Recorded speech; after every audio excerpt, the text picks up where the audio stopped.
Do you remember the console wars where we would fight with our neighbors based on whether we bought a PlayStation or an Xbox, or maybe you were that special ed kid who bought a Nintendo instead? Well, for this next generation, it looks like there won't be a console war.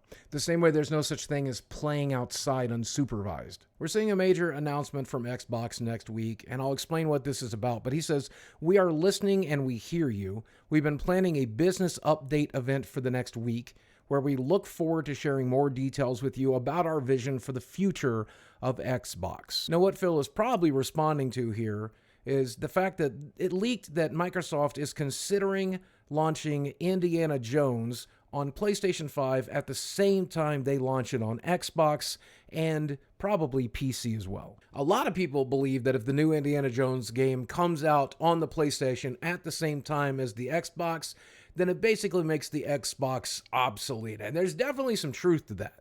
A lot of people paid $500 for a brand new Xbox under the assumption that there was going to be game exclusives for that console. And now if you can play those exact same games on the PlayStation 5, they feel like they wasted their $500, and also they've been betrayed by the company. Say what you will about game exclusives, but if you can play all of the games on another console, including their exclusives, why would you want an Xbox? If you can play all the third-party games on PlayStation, and now you can play all of the Xbox games on PlayStation, then you should own a PlayStation so you can play exclusives like Spider-Man and God of War and all of these other games. And look, we already live in a world where PlayStation was putting some of its games on PC. Xbox was launching their games on PC at the same time. And we've seen some games do the crossover after a period of time. And we've seen third-party games get timed exclusives on consoles, but eventually come to the other consoles as well.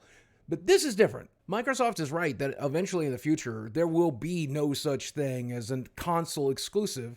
And maybe with streaming, there will be no such thing as a console altogether, but the markets just aren't ready for that. Both PlayStation and Xbox have been dabbling with this generation, but it's been kind of like this game of chicken, and whoever pulls the trigger first is going to get their ass handed to them in terms of hardware sales, certainly. No matter how you slice it, it looks like it's bad news for the company, because if they do this, it's really going to hurt console sales moving forward. But maybe they've crunched the numbers, and maybe they've realized that maybe this game isn't very good, so it's best to launch it on a bunch of different platforms in the hopes that it makes their sales back.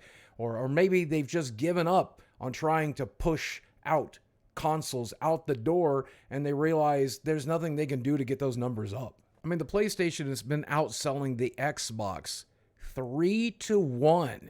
PlayStation 5 sold 22.5 million units last year. The Xbox only sold 7.6 million units. So it makes sense to publish your games on another platform. And I'm sorry to Xbox fans, it's just how it's going to have to be. And honestly, with games like Starfield underperforming on their own hardware, not even getting that many purchases or installs and making that much money back, because let's face it, was a pretty mediocre game, then it just makes sense to bring it to other platforms and probably do it on day one to maximize sales. I mean, Xbox had this one last generation to turn everything around and keep their hardware in the console wars, and that was by buying up a bunch of companies and getting them to make exclusive games for their platform to move those consoles out the door. But they were completely outclassed by PlayStation in terms of Spider-Man and God of War and God knows what else.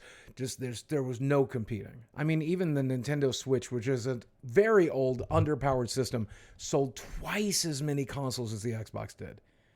That ain't looking great for Xbox. But the good news is for Xbox fans, Xbox owns so many companies at this point that they're not going anywhere. For the love of God, they make Minecraft, they have Bethesda, they have Ninja Theory, Double Fine. They're not going anywhere. You just won't need their hardware to play their games moving forward. Next week might very well be the week that the Xbox console fully dies, but we'll all never forget the day it took that fatal blow.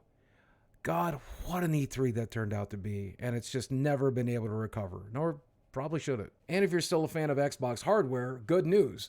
Every PC in the world is run by Windows. So you'll always be able to pick up their hardware. I'm recording on a Xbox technically right now. And you know what? I think most people don't actually give a crap about this. They just want to play good games. They don't really care where they play them. Maybe I'm just an old man yelling at clouds, but this kind of sucks because I've used my Xbox every single day for the last 12 years or so, and I hate to swap over to PlayStation for good. As always, guys, thanks for watching. I love you very much, and I will speak with you again